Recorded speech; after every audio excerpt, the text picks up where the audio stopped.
Hi, സുഖല്ലേ? ഞാൻ പൊതുവെ രാഷ്ട്രീയമൊന്നും അങ്ങനെ പറയലില്ല. എങ്കിലും ഈ വീഡിയോ എനിക്ക് പറയാതിരിക്കാനും കഴിയില്ല. അതായത് ഒരു കോമഡി ആക്കി എടുത്താൽ മതി. നമ്മളെ ഷാജാന്റെ വീഡിയോ ആണ്. തോന്നെ ട്രോളാനൊന്നുമല്ല, എങ്കിലും അതിലൊരു കൗതുകമുണ്ട്.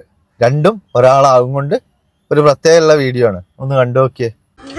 സതീശൻ എന്ന പുലിക്കുട്ടിയെ CM ആക്കിയിട്ടില്ലെങ്കിൽ ഇന്റെ കുടുംബത്തിന്റെ ഒരു വോട്ടും ഇനി കോൺഗ്രസ് പാർട്ടിക്ക് കിട്ടൂല.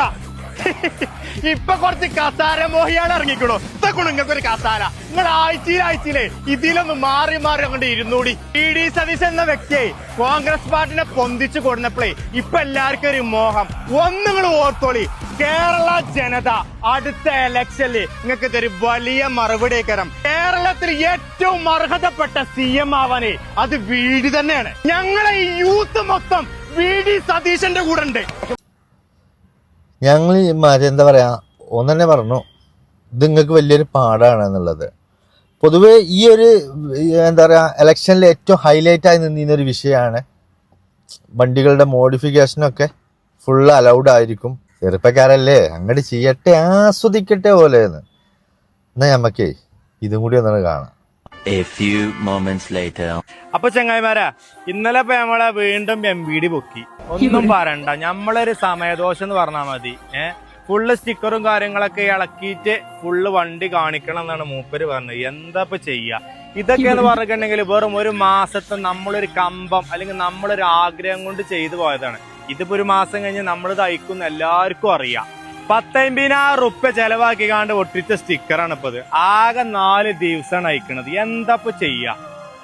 നമുക്കിപ്പോ എന്താ പറയാ, ഏകദേശം 1 ലക്ഷത്തോളം എത്തുമ്പോ ഞാൻ ഫൈൻ തന്നെ അടിച്ചു. നമ്മളൊരു ആഗ്രഹം കൊണ്ട് ചെയ്താണ്. ഇപ്പൊ ഈ അലവിയിലും കാര്യങ്ങളൊക്കെ കളർ ചേഞ്ച് ആക്കി ഓരോരോ ഭ്രാന്ത് എല്ലാം എന്താ നമ്മൾ പറയാ. ഇതൊക്കെ ഭയങ്കര ഒരു ടെൻഷനാണ്. ഒരു വണ്ടി ഭ്രാന്ത് എന്ന് പറഞ്ഞിട്ടുണ്ടല്ലോ, നമ്മളൊരു രക്തത്തിൽ കലർന്നു പോയി. നമ്മളിപ്പോ എന്താ ചെയ്യല്? പിന്നെന്ന് പറയുന്നുണ്ടെങ്കിൽ മോഡിഫിക്കേഷനും കാര്യങ്ങളൊക്കെ അലോഡായി എന്നൊക്കെ പറയുമ്പോ നമുക്ക് സത്യം പറഞ്ഞാൽ അതിലൊരു സന്തോഷം ഉണ്ടായിരുന്നു. പക്ഷെ ഇതിപ്പോ എന്താ പറയാ, അതില് ലിസ്റ്റ് വന്നതോ സ്റ്റാറിംഗ് കവർ മറ്റേത് മറിച്ചത് ഒക്കെ സിമ്പിൾ സംഭവങ്ങൾ. എന്താ ചെയ്യാ? ഏതായാലും ഇങ്ങനെയൊക്കെയാണ് സംഭവങ്ങൾ. ഏതായാലും നമ്മൾ സ്റ്റിക്കർ ഏതായാലും അയക്കാൻ പോവാണ്. അപ്പൊ നമ്മൾ ആരും വെറുപ്പിച്ചിട്ടില്ലേനു. എല്ലാരും പിക്കും കാര്യങ്ങളൊക്കെ കൊടുത്തിട്ട് നമ്മളിത് ചെയ്തീനെ തന്നെ. ഇനി നമ്മൾ ഏതായാലും നമ്മൾ അയക്കാൻ പോവാണ്. എല്ലാപ്പോ എന്താ, ഏതായാലും ഹാപ്പി ഉള്ള ആൾക്കാർ ഹാപ്പി ആവട്ടെ. എല്ലാപ്പോ എന്താ നമ്മൾ പറയാ? ഒന്നും പറയാല്ല ഷാജാന്, അയച്ചടാ കേട്ടോ. ഇതിലൊക്കെ ഉണ്ട്. കാരണം എന്താ അറിയോ, ചോദ്യവും ഉത്തരവും ഇജന്നെ പറഞ്ഞോണ്ട് ഞാൻ അതിലൊന്നും എനിക്ക് പറയാനില്ല. ഞാൻ പറഞ്ഞാൽ രാഷ്ട്രീയമായി മാറും. പക്ഷെ എനിക്ക് വേറൊരു കാര്യം പറയാണ്ട് കേട്ടോ. എന്താ അറിയോ, ഈ സലീം കുമാർ എന്ന് പറഞ്ഞ നടനെ ഇഷ്ടമല്ലാത്ത ആരും ഉണ്ടാവില്ല. പൊതുവെ മൂപ്പര് രാഷ്ട്രീയത്തേക്ക് വന്നതിൻ്റെ അങ്ങോട്ടും ഇങ്ങോട്ടും ആ ഒരു ഇലക്ഷൻ ടൈമിലുള്ള എന്തെങ്കിലുമൊക്കെ ഒരു വിയോജിപ്പേ ഉണ്ടായിട്ടുണ്ടാവുള്ളൂ. അല്ലാതെ ഒരു കലാകാരൻ എന്നുള്ള നിലക്ക് അങ്ങേരെ ഇഷ്ടപ്പെടാത്ത മലയാളികൾ ഉണ്ടാവൂല. പക്ഷെ അങ്ങേരുടെ ഒരു പ്രതിമ 1 കോടി രൂപ വെച്ചിട്ട് ചെലവില് ഈ സർക്കാരിനെ നിർമ്മിക്കാൻ പോവാണ്. അത് കേട്ടപ്പോൾ എനിക്ക് എന്തോ അതിനോട് വലിയൊരു വിയോജിപ്പ് തോന്നി. ഇനി നമ്മൾ അതിനെ കുറിച്ച് പറഞ്ഞാൽ അത് ഈ സലീം കുമാർ എന്ന് പറയുന്ന ആ നടനോടുള്ള എതിർപ്പായിട്ടും അതല്ലെന്നുണ്ടെങ്കിൽ അതിനോടുള്ള വിയോജിപ്പായിട്ടൊക്കെ പലതരത്തിൽ ചിത്രീകരിക്കും. അതുകൊണ്ടാണ് ഞാൻ ഈ വീഡിയോ ചെയ്യാഞ്ഞത്. പക്ഷെ ഇന്ന് ഞാനൊരു വീഡിയോ കണ്ടു. ഒരു വാപ്പ കുട്ടിനെ എടുത്തിങ്ങനെ കൊഞ്ചിക്കുന്നൊക്കെ ഒരു ഫോട്ടോ ആണ്. ആ ഒരു വീഡിയോ ആയിരുന്നു. അപ്പൊ ആ വീഡിയോ ഞാൻ അങ്ങനെ കണ്ടുകൊണ്ടിരിക്കുന്ന സമയത്ത് എന്നോടൊരാൾ പറഞ്ഞു, വല്ലാത്തൊരു കഷ്ടല്ലേ. അപ്പൊ ഞാൻ ചോദിച്ചു, എന്ത് ചോദിച്ചു. അപ്പൊ പറഞ്ഞു, ഇയാള് ആത്മഹത്യ ചെയ്തു പറഞ്ഞു. ചെറുപ്പക്കാരനായ മറ്റേ എന്റെയൊക്കെ ഏജിലുള്ള, വയസ്സ് ആയിട്ടുണ്ടോന്ന് തന്നെ അറിയില്ല, അത്രയും ചെറിയ കുട്ടിയാ.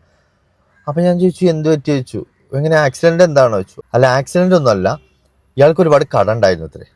അപ്പോൾ ആ കടക്കാരുടെ ബുദ്ധിമുട്ട് കാരണം അയാളുടെ വീടിന്റെ പ്രയാസവും കാരണം മരിച്ചു. പക്ഷേ അവൻ ഇട്ടിരിക്കുന്ന ഡ്രസ്സ്, അവന്റെ വൈഫിനെയും മക്കളെയൊക്കെ കൊണ്ട് നടക്കുന്ന വീഡിയോസ് എല്ലാം ഈ ഇൻസ്റ്റഗ്രാമിൽ ഇവന്റെ വൈഫാട്ടോ അത് പോസ്റ്റ് ചെയ്തിട്ടുള്ളത്.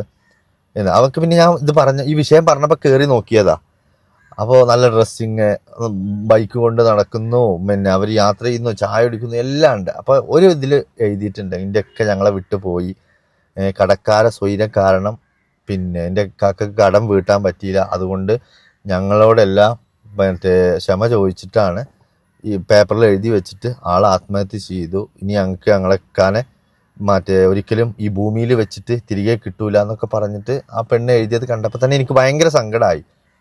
അപ്പം ഞാൻ പറയാ, മരിച്ചു കഴിഞ്ഞിട്ട് നമ്മൾ ഒരാളെ എത്ര സഹായിച്ചിട്ടോ അല്ലെങ്കിൽ എത്ര നല്ലത് പറഞ്ഞിട്ടോ ഒരു കാര്യവുമല്ല. ജീവിച്ചിരിക്കുമ്പോൾ നമുക്ക് എന്തെങ്കിലും ചെയ്യാൻ കഴിയുമോ അത് ചെയ്യുക. ആ ചെറുപ്പക്കാരൻ ആ മോനെ കൊഞ്ചിക്കുന്നതും കൊണ്ട് നടക്കുന്നതൊക്കെ കണ്ടിട്ട് പിന്നെ ഇത് മരിച്ചു എന്നും കൂടി കേട്ടപ്പോൾ ഭയങ്കര ഇടങ്ങാറായി. അപ്പൊ ഈ 1 കോടി രൂപയ്ക്ക് കൊടുത്തിട്ട് ഈ പ്രതിമ, ഒരു ജീവല്ലാത്ത ഒരു പ്രതിമ അവിടെ വെക്കുന്നതിലും ഭേദം നിങ്ങളുടെയൊക്കെ കൺമുന്നിൽ തന്നെ ഉണ്ടല്ലോ, ഇനി ഒന്നും വേണ്ട, വേറെ ഒരു പാർട്ടിക്കാർക്കും കൊടുക്കണ്ട.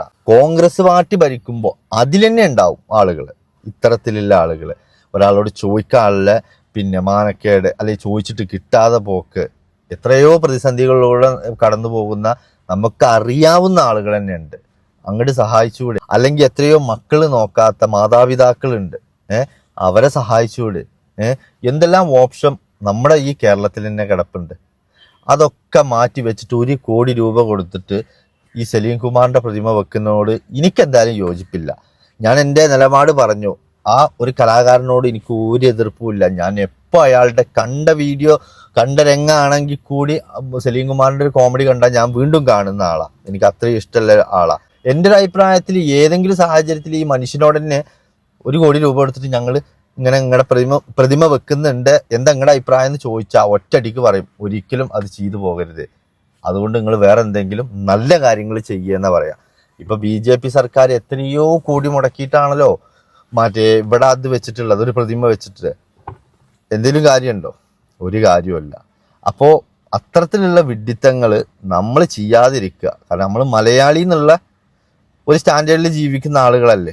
ഈ വീഡിയോക്ക് പലതരം അഭിപ്രായം വരാം. എനിക്കൊരൊറ്റ കാര്യം ഇതിൽ പറയാനുള്ളൂ. ഇതിൽ വെറുതെ രാഷ്ട്രീയം കലർത്തിയിട്ട് വെറുതെ തെറി വിളിക്കാൻ വരണ്ട. രണ്ടാമത്തത്, ഈ സലീം കുമാറിന്റെ പേര് പറഞ്ഞിട്ടും തെറി വിളിക്കാൻ വരണ്ട. കാരണം ഞാനൊരു സഖാവാണ്, പക്ഷേ ആ ഒരു സഖാവായിട്ടല്ല ഞാൻ ഇപ്പോൾ നിങ്ങളോട് സംസാരിക്കുന്നത്. ഞാൻ ഇപ്പോൾ ഒരു സാധാരണ പൗരനായിട്ടാണ് സംസാരിക്കുന്നത്. എൻ്റെ അഭിപ്രായത്തോടെ ഞാൻ യോജിക്കുന്നത്. ഞാൻ പറഞ്ഞില്ലേ, ഇത്തരം പ്രതിസന്ധികളിലൂടെ നടക്കുന്ന ഒരുപാട് ആളുകൾ ഉണ്ടാവും. അതും വേറെ ഒരു പാർട്ടിക്ക് കൊടുത്തിലും വേണ്ട, നിങ്ങളുടെ പാർട്ടിയിലെ ആളുകൾക്ക് തന്നെ നിങ്ങൾക്ക് കൊടുക്കാം.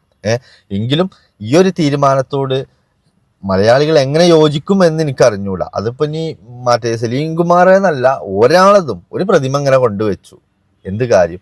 വിശാലടിയുടെ ഇന്നലത്തെ ന്യൂസിലുണ്ട്, പല ആളുകളും തെറ്റിദ്ധരിച്ചു ഒരു പ്രതിമ വെക്കുക എന്നുള്ളത് അതുകൊണ്ട് മാത്രം എന്ത് നേട്ടമാണ് ഉണ്ടാകുക എന്നുള്ളത് ചോദിക്കുന്നുണ്ട്. അപ്പോൾ അതുകൊണ്ട് നേട്ടം ഉണ്ടാകുന്ന പോലത്തെ ഒരു കാര്യമാണ് ചെയ്യാൻ പോകുന്നത് എന്ന് പറയുന്നുണ്ട്. പക്ഷെ അതിനെ കുറിച്ചിട്ട് എന്താ പറയാ, വിശദീകരണങ്ങളൊന്നും തന്നിട്ടില്ല. നമുക്ക് നോക്കാം എങ്ങനെയാണ് വരുന്നത് എന്നുള്ളത്. അല്ലാണ്ട് ഒരു പ്രതിമ കൊണ്ടുപോയിട്ട് 1 കോടി രൂപയും ചെലവാക്കിയിട്ട് അവിടെ വെച്ചിട്ട് അതിമ കാക്കിയും പ്രാവും വന്ന് തൂറിയിട്ട് ആർക്ക് എന്ത് നേട്ടമുള്ളത്? ഒരു നേട്ടമല്ല.